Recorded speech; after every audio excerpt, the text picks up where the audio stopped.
Hey everyone. Welcome. I see we got some people coming in.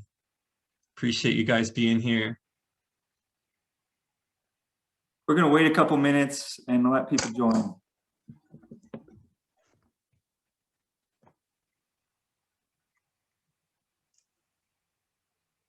In the meantime, if you guys want to send your questions through the Q&A portal on Zoom, we can start growing that list.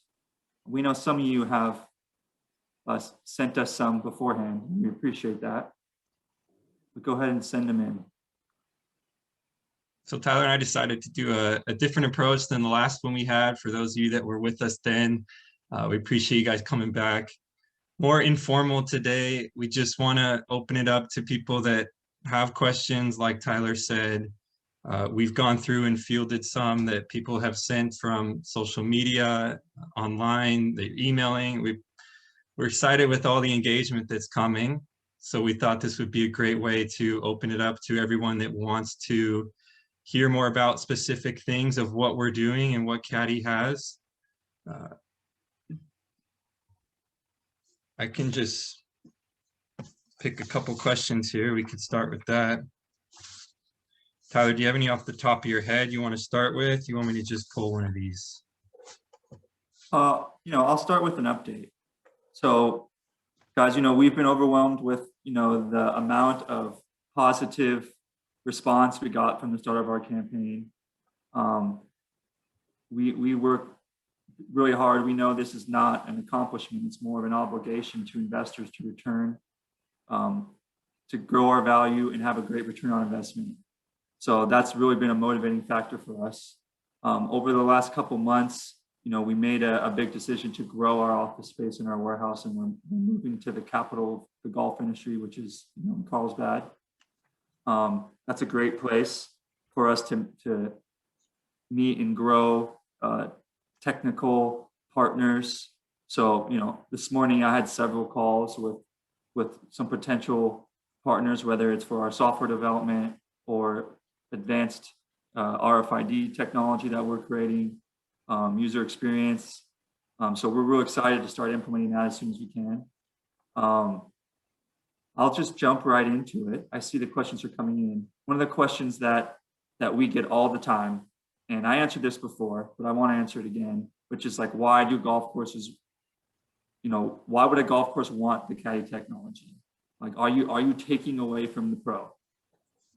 And that's a great question. The answer is, starting in the early 2000s, kind of began with the decline of the brick and mortar store of a golf course, the pro shop. And the internet hurt that. The growth of these big box retailers hurt that. Along with that is pros got so many more operational tasks. So for public golf courses, I would say 99% do not have a very good retail experience, if any, golf equipment. The pros are overwhelmed with operational tasks, and they can't do things like teach and things that they really are passionate about, let alone the retail experience. So we think we're actually bringing a ton of value, and we've been validated by hundreds of pros, that we take something off their plate. We think with our network of courses, we can even the playing field with e-commerce and with big box retailers. And overall, we're just helping drastically. So that's a normal thought, but what we found and have proven through thousands of golf courses is that they just cannot compete in the retail environment. And we can add our expertise by implementing our technology and really make this a bottom line revenue for the golf course. Yes, I would say go into that a little bit more. So you're saying certain parts of it, but why? So one of these questions coming in is, why wouldn't golf courses just do the same thing? And why would they let someone that could potentially, the easiest thing is a competitor. So it seems odd that you would want to put a quote unquote competitor in a pro shop.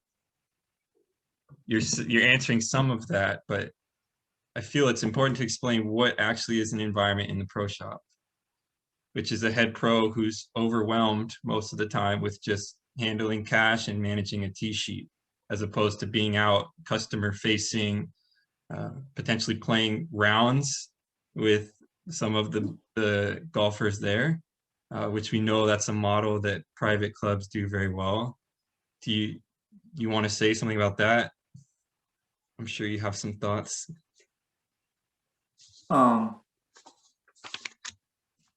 Yeah, I was reading questions here.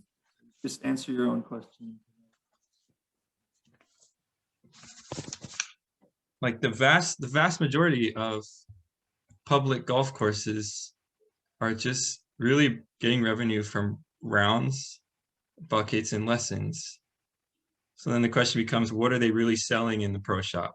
And that's, point of sale items, which is tees and balls. You might get the guy that buys some hats or shirts or shoes, but they're definitely not buying golf equipment, which is where we think that's the perfect opportunity to bring this technology in and offer a larger selection. We own the inventory, we take on the logistics. It's very much a hands-off approach. And we really see it as a partnership rather than any sort of one-sided relationship. Yeah. So the first question we have here is from Michael, and I really love this question because it's layered. How valuable are the golf courses? Early on, we got a lot of questions from potential investors saying, like, why do you even need the kiosks? Like, why don't you just make this an e-commerce company? And we really believe in autonomous retail in the kiosk space. And the answer to the why is because of the value of it.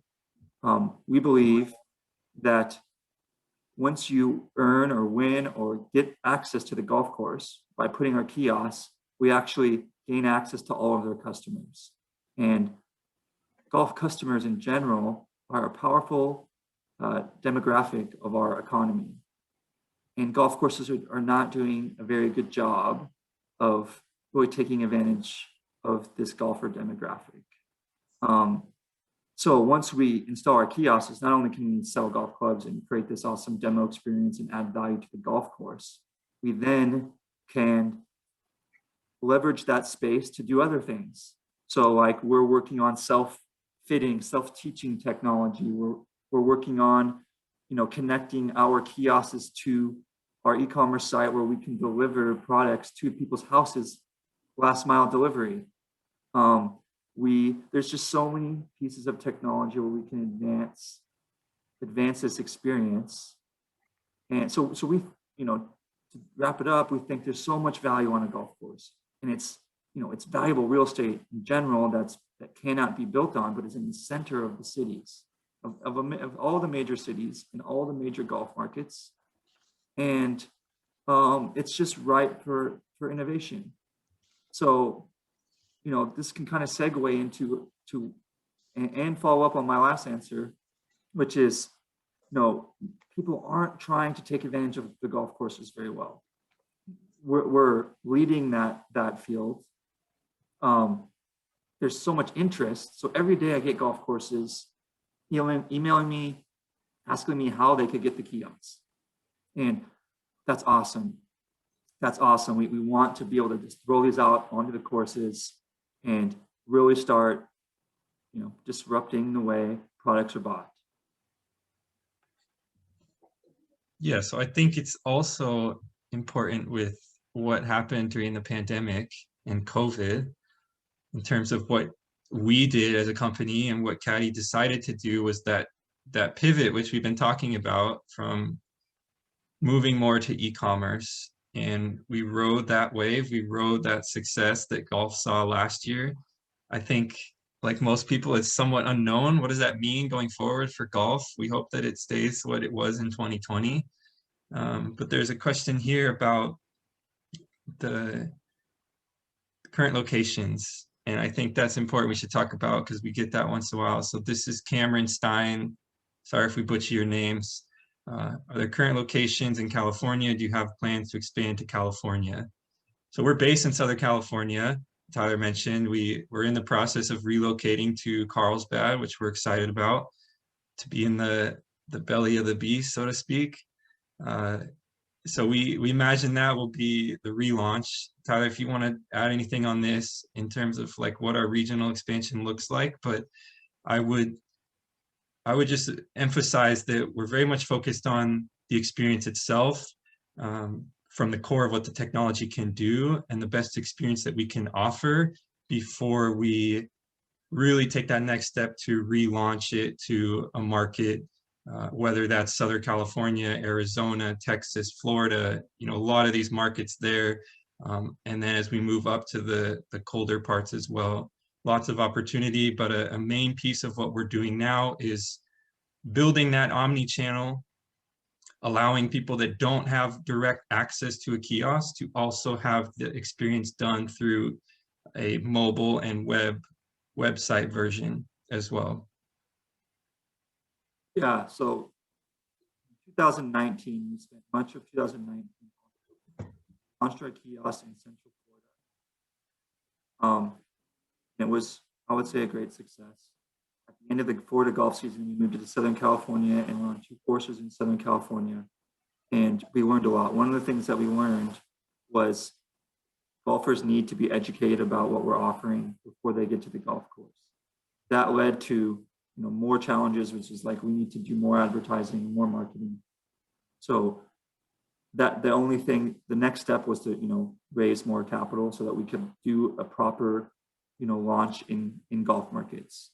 So we believe that might be a 10 to 15 kiosks rollout per market, starting with the market that we think has the most potential.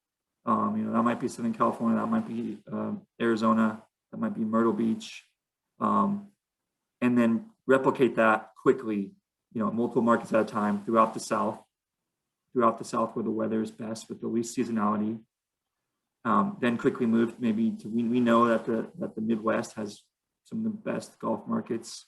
There's lots of great golf markets, and we plan to use data to determine which courses and which markets to expand to. So we do plan to, we're based in California.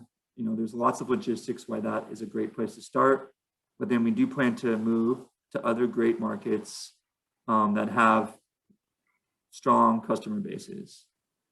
And Joseph, so moving on to the next, Joseph, I did see your Facebook comment, and I responded.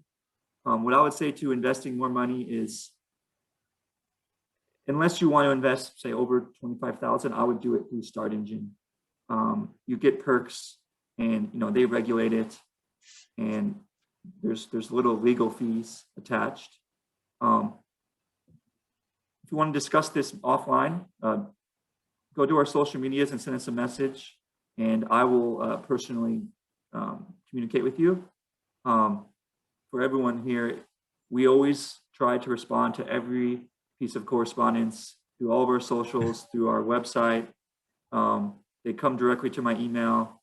It was easier at first. Now it's become difficult because we have lots of people reaching out. We have lots of spam people sending us messages, but that's the best way to get a hold of us. My email is tyler@caddykiosк.com, and that's matt@caddykiosк.com. So it's pretty straightforward. I see you have a second question here, Joseph. Let me jump into that one. So we're really focused on building up this omni-channel. Wait. The question is, are you planning on continuing focus on golf specifically? Or are there other sports on the horizon? Yeah, we got to read the question. Yeah, there's people like this. So to answer that question, we're focused on golf because there's so much opportunity. But with that said, as we're having these discussions and starting to develop our technology, our pure omni-channel technology, we're always going into the situation saying, this is the channel we want to create that can work for other industries, particularly sporting industries like fishing or baseball or skiing or surfing or hockey, lacrosse. All those have the same problem of it's best to see the product, try the product. There's locations where those athletes go to use the product. They're perfect segues. So we understand our, let's just say our $1 billion potential value comes in winning many different industries, just like Amazon. And I don't like to use the Amazon because it's just such a cliche comparison, but Amazon had the vision of building out this logistics system that can create the best customer experience possible. They started in books, went to toys, and now they own every industry. So that's where we're going. That's what we're focused on. We're building our technology, and I can't give you a exact timeline, but obviously we're moving as quick as we can, and it's clear in our vision. Well, to add to that too is we're still hyper focused on golf because there is lots of opportunity there, and that's where we have this clear immediate traction. And I think the opportunity to expand to other sports is somewhat dictated on how successful golf or how quickly we can gain market share in golf to the level that we now have the system in place to expand to other sports. Yeah, and I want to dive deeper into the golf course relationship. Somebody asked us this question: when do you plan for the 63 letters of intent for golf courses to become actual contracts? So, I mentioned that people reach out to me. I've had Troon reach out to me. I've been talking to the execs at Troon, which just acquired OB Sports, and Hewlett Casper, which is now called Indigo. They have 700 courses, many of them public. Like, they want our kiosks on their facilities. We already have deals with Brown Golf and Courseco. We have 100 individual owners reach out to me. So we built this model. Our business model is to make it as easy for us to scale as possible, knowing that golf courses are usually very cash poor. I'm torn because I want to get an actual contract with Troon right now. Troon is the best golf company in the best golf management company, #1. I do not want to overpromise and underdeliver. So I have plans to talk to them in 2 months. We already have these strong relationships where this letter of intent, this clear desire in our product. And that's where we stand on it. And as the first question we answered, it's extremely valuable to us. We think it's really very, very important. So we are moving as quickly as we can. Let's go the next step, which is off course, and driving ranges is one. But question here from John Roberts. John says, why not focus on those partnerships like Topgolf and introduce it to high-end golf centers, which we can imagine what those would be. It could be standalone driving ranges as well. Your second question, we have an update on the hats as well, but how much do you want to share about what conversations we've had so far with Topgolf? We've also had conversations with Drive Shack.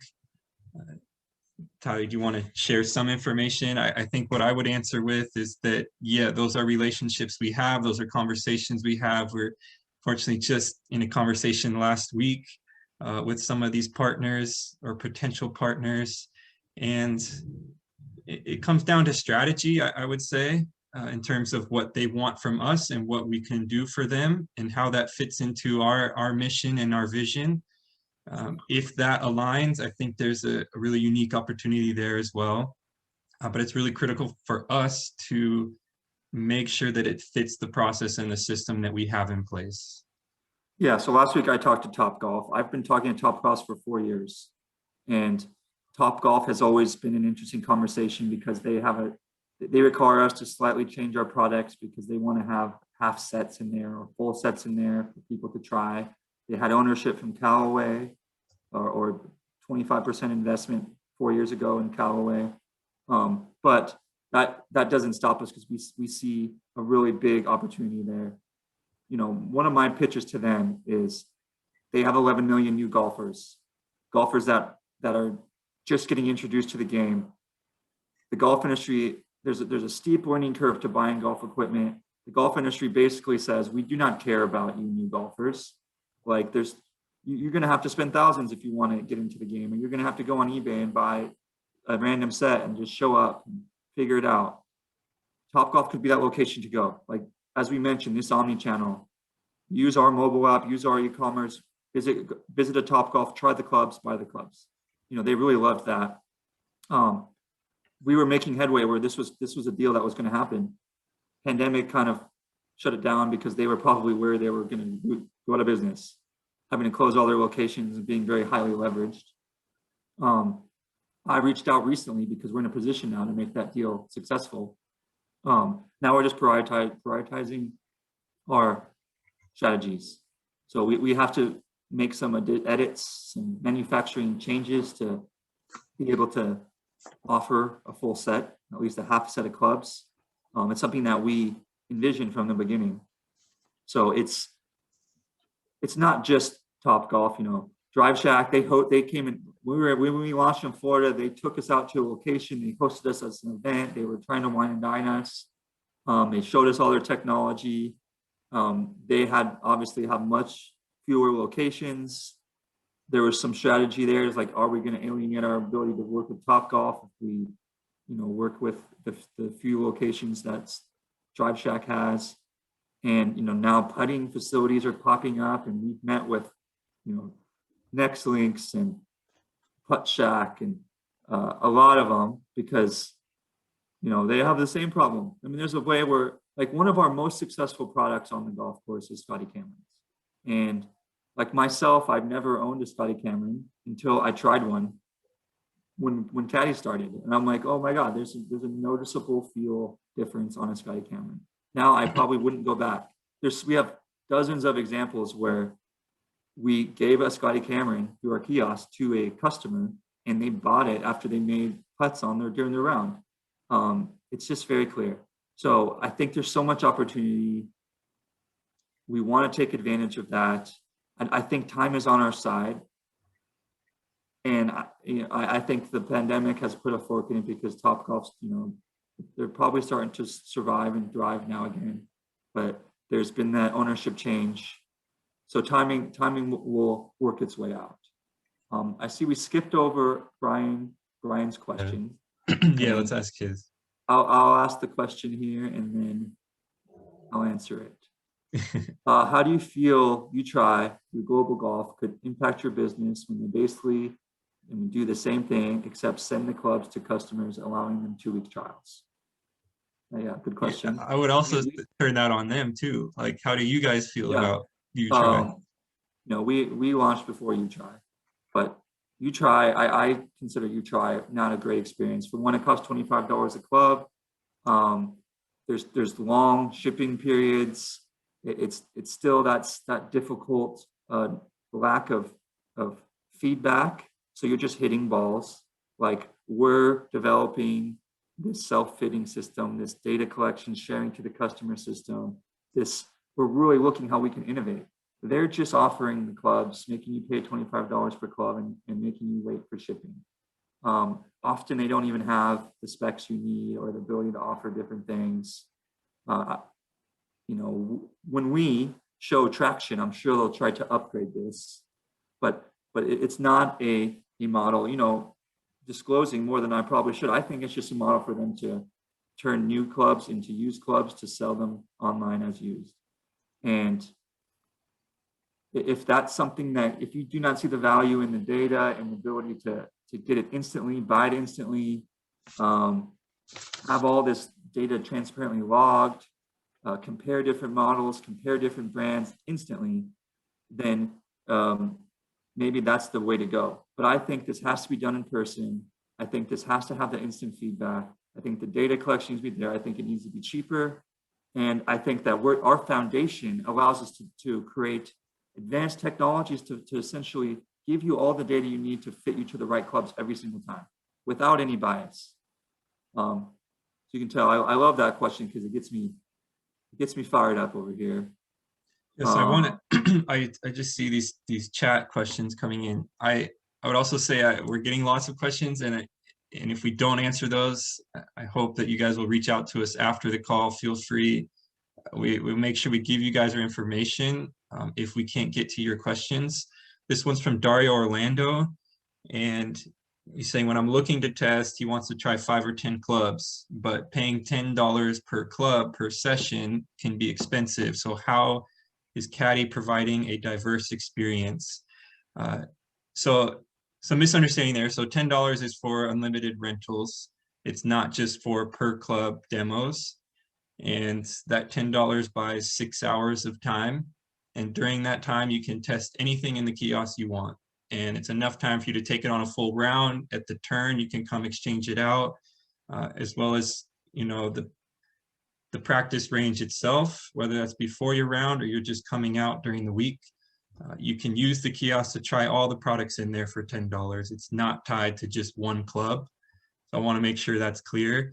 At the root of all the things we're trying to do, and the vision and mission is offering that unlimited selection, product availability, so you're not stuck in one. You have the opportunity to try different things and compare. Ultimately, it is about the comparison with not just the new stuff you can try, but your bag as well.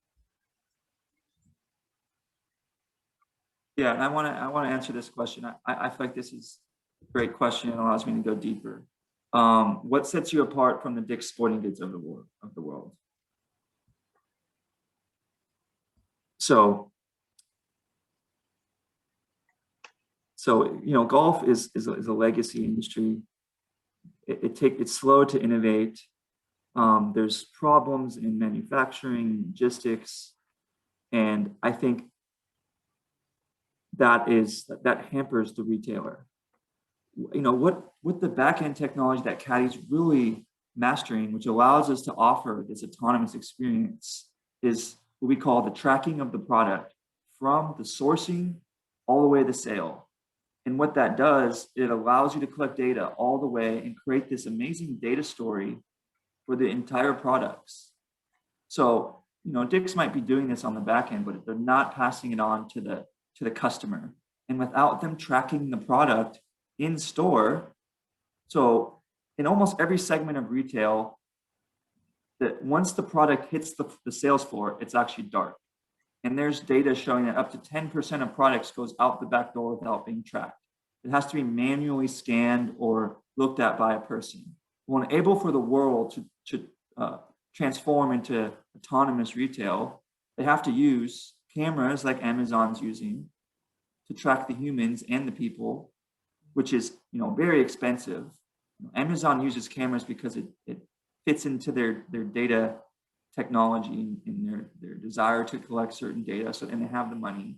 Or the way that we're doing is we're tracking with scanners and sensors.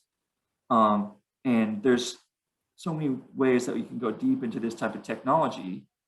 But since we're allowing demos, since we're collecting data and helping people fit to the right clubs, the story that we're creating in the product is powerful.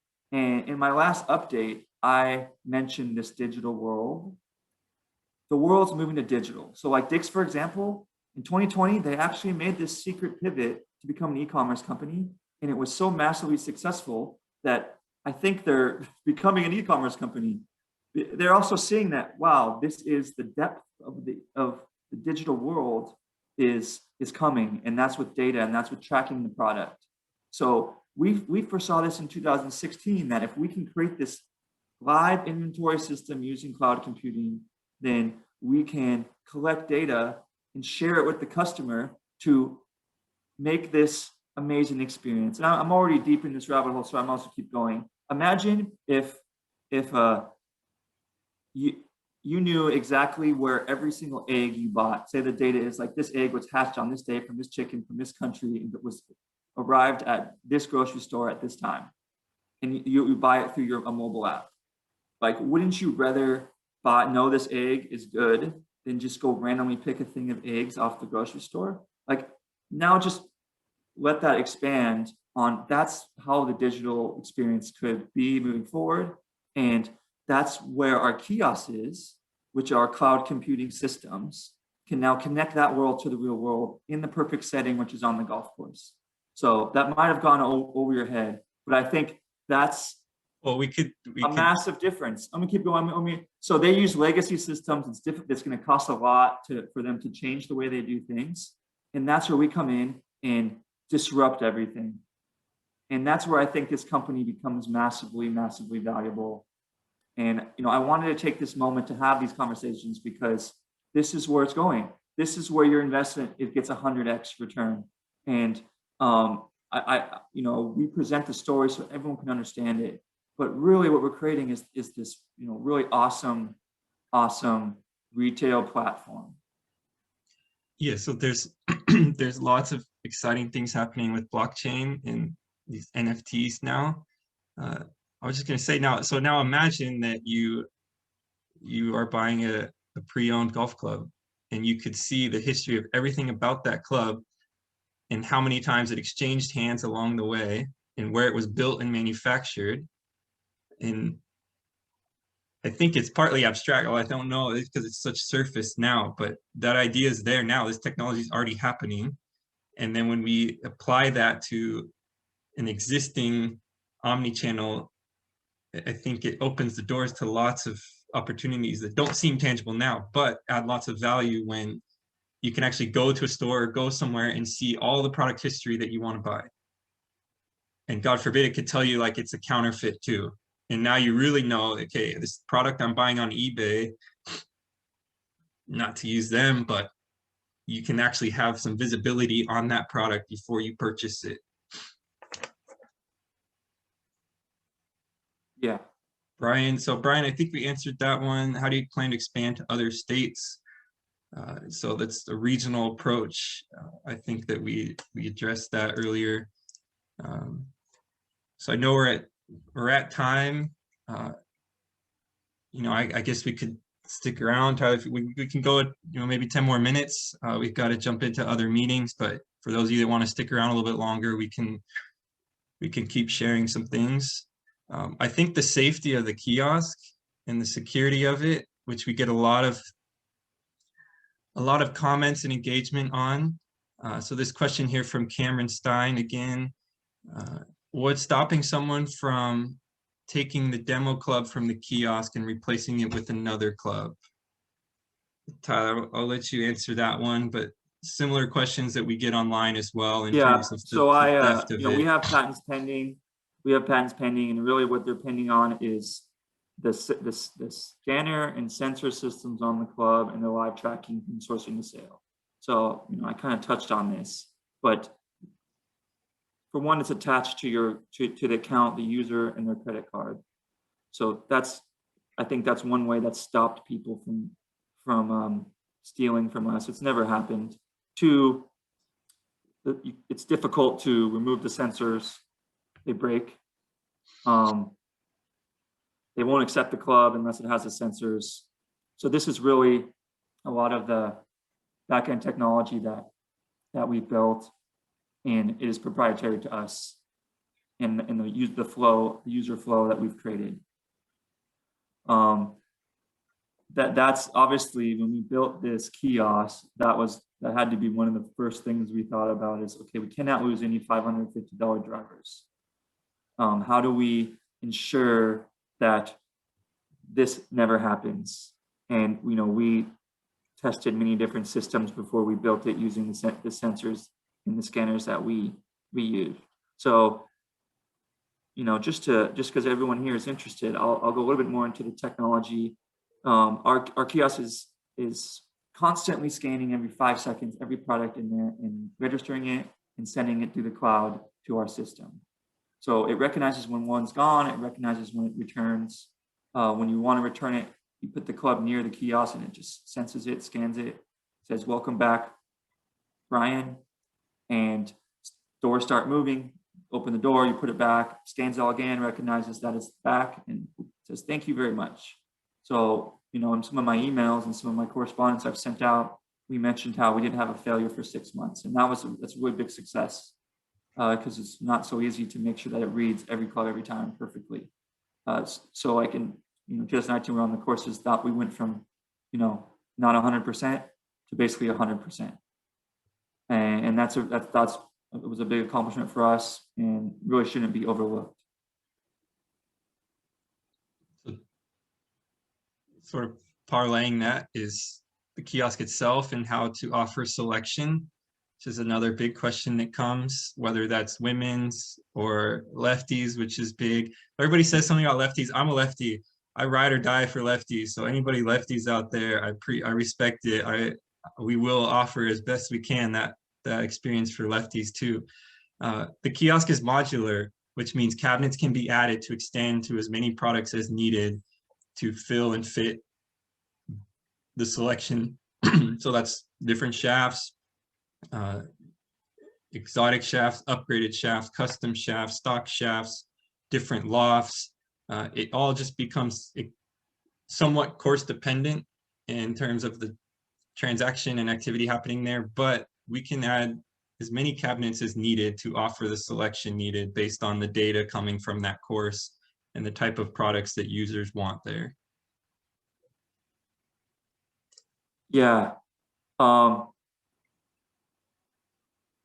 We currently, it says, how many kiosks do you own? How many are in the works for the next year? We currently own 2 kiosks. We can build 30 a month.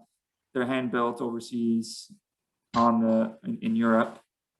And that we can send money, get the kiosks within 30 days, maybe 30 days building, 30 days shipping.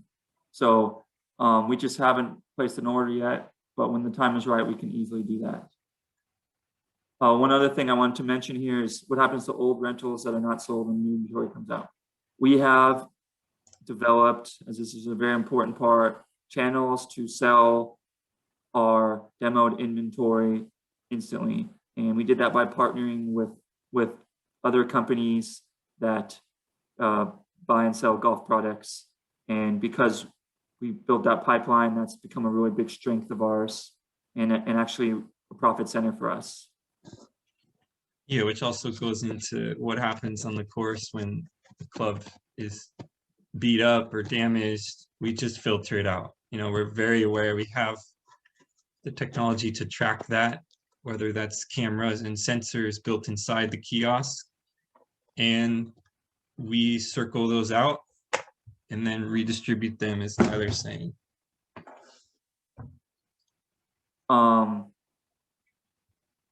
Yes. Yeah, Brandon Chegwin, do you own the inventory or do you have partnerships directly with manufacturers to sell it? A little bit of both, but Caddy owns all the inventory. So that's part of our value add to courses is it's very much hands-off. We own and stock the inventory. We maintain everything. We clean it, make sure that it's operating, and we just absorb all of that liability or control as well.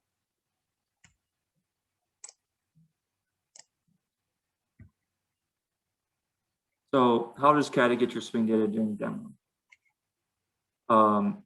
Currently we started off by building a live feedback system where we ask questions and you respond, and we're able to collect that data and make recommendations based on the result of your swings.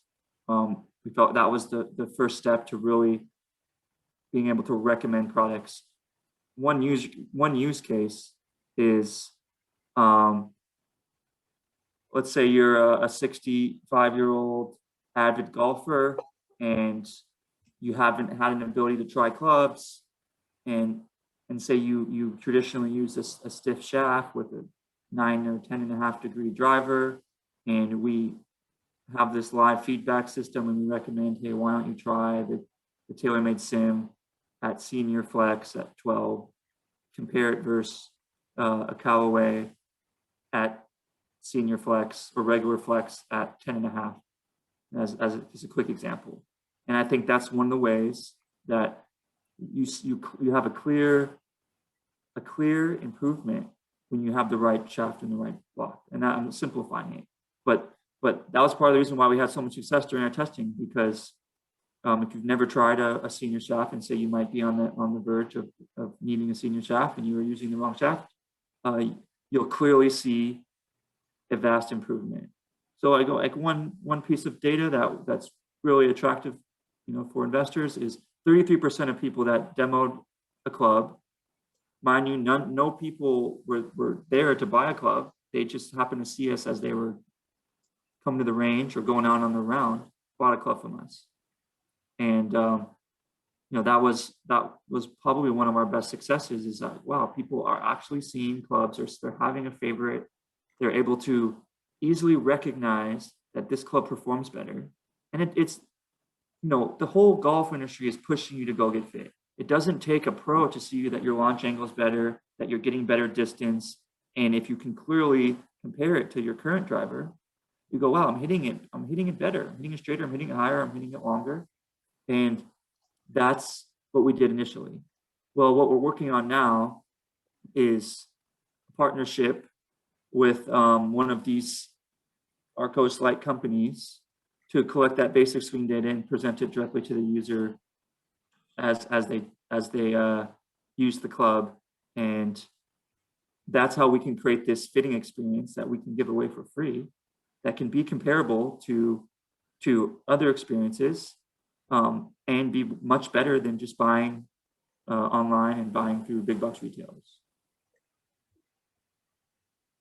I feel like that's a good place to stop. Maybe we could probably do this all day, because we love doing it. There's lots of questions here, but now let's keep going. I'll answer some a little quicker. PXG, someone asked, have you talked to PXG? We actually haven't talked to PXG. PXG would be awesome, because people love it. We've actually tried secondhand PXG clubs in the kiosk, and those sold well. I think once we have this fitting that I mentioned, we'd be really we'd be able to entice them, because they really look at that in-person fitting, kind of like Ping too. What are the margins that Caddy makes on a typical sale? I think that when you're a small fish, you get less margins than the bigger fish. There's one point in time where the golf manufacturers go, okay, we love this, we want to support this, we want to give them better percentages. One of the things that really gives us better margins is that we make money on the demos, and the value of the deal to sell them as a demo but new shape. We can have higher profit margins over the lifespan of each product. So we're in the 30 to 40% margins, which we think can get higher as we become a bigger customer of these OEMs. When this campaign ends, will you continue with a new campaign at the higher valuation, and what will be your price per share? A lot of crowdfunding companies just raise their price without adding value. We really respect our investors. We plan to raise at a much higher valuation, but we plan to back it up by introducing advancements in our technology. Traditionally, maybe double or triple the valuation, so that investors in this round see some of the growth. But not only that, we think our value will be massively higher. I'm not actually saying that we might not do a second crowdfunding round, because we might look for more strategic investments from, say, golf companies or retail technology companies, or more well-known investors, because that plays a big part. That kind of goes into why not also offer golf equipment by celebrities as sports memorabilia down the road. I don't know if that was inspired by Matt mentioning kind of this digital world, but I think that's where we're going. We're really inspired by like StockX. If we ask the question, how do we transform the golf retail experience? I think that's something that is a great question. So yeah, I'd love to do that. I think that's on our vision board. How much? Well, also custom too, like tour products and customized putters. There's lots of opportunity in those types as well. We've done Circle T Scotties out of the kiosk, and we sold a few for a lot of money. We've done tour level hybrids from TaylorMade, and those sold. Those were fun. For us to continue that, we just have to really prove that we can sell them and get those deals with the OEMs, and those are very possible. How much does club sensors weigh? If you Google RFID, the chips are the size of a grain of sand. So that the whole sensor is like a little piece of paper. So it doesn't affect the club at all. And it's not highly noticeable. Spark. How do you charge for clubs damaged in test? So we had thousands of demos and 0 clubs that were damaged beyond sale. Matt mentioned a little bit, but we use data to predict the price. We have cameras that show us, the condition of the clubs, and combining that with the fact that we sold one every third user, all the clubs were in pristine condition, never worse than good condition. And if they don't sell fast enough, we push them out through our partners. Okay, what is the data used to evaluate new markets? And what are the weather concerns? And I see you mentioned our buddy Franz. So I love Franz. Franz is a mentor of mine. Our kiosk, he built, Franz is from Redbox. Franz built red boxes that sit outside for 20 years and still function. So we wanted to build this more attractive kiosk, but we decided to focus on durability in any weather conditions, whether it's 100, whether it's 0. So it's built into the way that our kiosk is built, and in Florida in January, it actually gets pretty cold in the 40s, and it still gets hot in the 80s, 90s, 100s, and our kiosks function perfectly fine. How do we use data? Well, we actually think our customer is highly comparable to the social class that they're in. There might be better words to that. But so we're looking at the level of wealth in each market, the amount of users, how many rounds per year. So like in Orange County, California, we actually performed better at a course that was $27 public course than we did at a $150 public course. So there's some very interesting dynamics here. We use a lot of the data that's public to us, through different organizations. And a lot of this could be word of mouth, relationships we've built already. There's a lot of data points, and I think there's still a lot for us to learn as we're scaling too, and as we roll out our first market. So I don't have all the answers, but we have a lot of data that we consider. The number of courses too. Yeah, and a lot of courses. And as I mentioned, golf management companies, they understand the markets a lot, so we will leverage some of them as we scale. Have you determined what a full US rollout looks like in terms of number of kiosks, other markets being considered? Well, first off, we love Korea, we love Japan. Those people have autonomous technology already incorporated in their day-to-day life. They have great driving ranges. They have a great golf market. They have limited product offerings. So we'd love to go over there eventually, but obviously that comes with cost, and it should probably be farther down our list of markets that we roll out right away. We think we can have over 1,000 kiosks. We've determined 23 golf markets. That would be our first 23. We have very specific projecting of where we're going to launch kiosks. And of course, the first 10 markets are I'm sure everyone can guess them because they're just so popular and so dense with golf courses and golfers. Planning to expand internationally. I think we just answered that one. When a customer buys the club, are they buying a new club or are they the one they demoed? So there's 3 options at the end of your experience. So you can either buy that demo club. So we're actually pushing you to keep it. As I mentioned, we're having this interaction with you through email and through push notifications and through the screen on the kiosk. We developed this dynamic pricing system, which helps us condition the clubs, but also reduces the price per usage. So, we set that number, it's very dynamic. Or you can bring it back to the kiosk, and if there's a new club of the same model in the kiosk, you can exchange it, which has happened, or we'll ship one to you from our centralized warehouse. If you do not want to buy it, like the 67% that didn't buy it after that usage, you just put it in there and it's just going to charge you the price of the demo.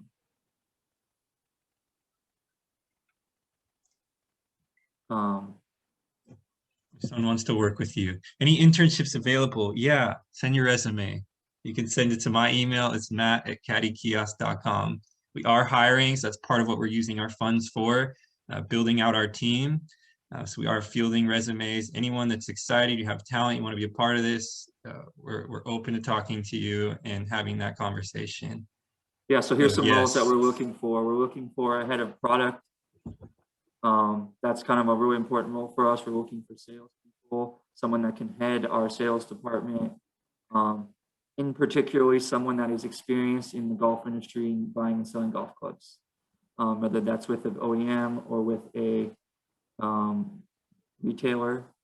That's really important. And then we're looking for content person, someone head of content and all the webs that go below content. And currently we outsource a lot of that through different agencies. We'd love to bring some of it in-house. So one of the things that makes us feel great is that we get a dozen people a day that want to work with us. They see the vision, and that's awesome. It's also made the hiring process difficult because we have so many people we're going through, and it's hard to know which is the right person without investing time.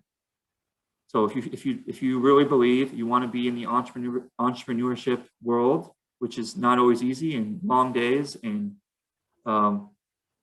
you see the vision of getting paid in the long term and not short term, reach out to us. We think that we have we'll offer great experience, a great team to work with, and something that could be really massive. How much does the average kiosk cost? Right now they're hand built. They're about $20,000. Our kiosks are modularly built, so that there's different cabinets, can be multiple cabinets, could be different styles, easily to adapt to the future. As I said, the cost of that kiosk could go down drastically when producing more at mass. But we valued engineered it, and there's still some more value engineering that could take place. I love the idea. Someone asked special events could host a high roller golf outing across the kiosk. Be proud for the day. As I mentioned, part of the big value here, especially to big investors, is that we can transform declining or dead retail space, non-existent retail space, into successful retail spaces. So a high roller golf outing could be a great place to do retail golf business, right? Outside the Masters on the street, with 50,000 people there, could also become now a place to do retail. I mean, that's a crazy thought, but our kiosk could run on solar. It's very low powered. It's connected to the cloud. It's wireless, IoT type of thing. Lots of times we just run it with through our cell phones, to keep that inventory live. It doesn't have to be connected. It can go for 7 days without being connected to the internet and still fully function. A lot of this we put so much thought into that it's hard for us to even go into it. But that's something that we foresaw as something that's huge. Brian, I was prepared to answer this question, and I want to answer it before we go. You raised over $700K. What are you planning to do with these funds? We mentioned a couple of it, but one, we wanted to upgrade our warehouse, our office space, and hire the team that could scale. I mentioned some of the roles we're hiring. We've hired a few people already. Hiring / finding partners that are experts in what we need to do. So that's a big use of the capital. We want to build out our infrastructure, which is our warehousing, continue development of our kiosks, which is mostly there, and a lot of the development is in the back end. So at the end of this, so 700,000 in the long run is not a massive amount of money. So we're still very tight on our money. But our goal at the end of this is to have a demonstrated model that's as close to what we want as we can afford, which is this omni-channel. Be able to get our kiosks back on the course and test that. Have the team to, improve our content, our data collection, our customer experience, and then raise our valuation of our company and raise the money we need to really just throw out 1,000 kiosks, or probably more like 100 kiosks. So that's what we're doing with our money. We've already started, and we're really excited to, like I said, this is an obligation that we don't take it lightly. This is our vision. We don't celebrate this at all. We've worked harder, and now we have validation. We have all these people reaching out to us, and we have all these people that depend on us, and that's what we're doing moving forward. So Brad sent a follow-up. So with partnerships, yeah. So there's Spark Golf. That's based in Ohio. I'm not actually familiar with that. Tyler, I don't know if you know who they are, but yeah. So it's a daily thing where people are reaching out to us, wanting to talk partnerships, wanting to do something. We're always open to it if it fits our strategies. So yeah, probably best to send that to Tyler's email, tyler@caddykiosk.com. If there's somebody there that wants to reach out to us, we love having those conversations. We get them all the time. It's a great way to just brainstorm and think about what other opportunities are out there. There's lots of exciting products and apps in the golf market. So it's a really interesting time. Yeah, and actually we have relationships in Ohio, lots of them, because we did business there in Cleveland and Columbus. So obviously Ohio is a great golf market. And we want to be connected to that golf market. So I'd love to, at minimum, start the conversation with Spark. It sounds like it's something that golfers really like. Thanks, Brad. Okay, we got to cut it off there. We could keep going.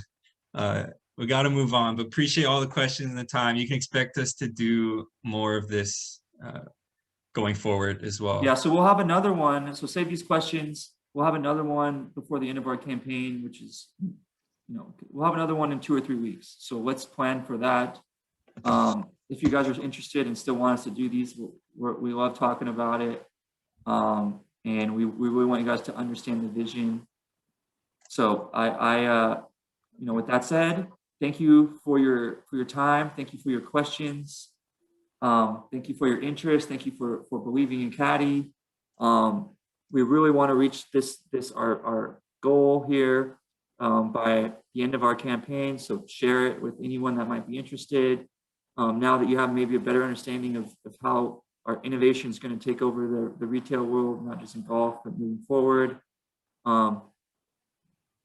As I mentioned, you can always get a hold of us through our social, through our emails, which we've mentioned, through our website, contact us. And enjoy the weekend, enjoy the Masters coming up, and have a great day. Have a great weekend. Thanks, everyone. Appreciate it. Take care.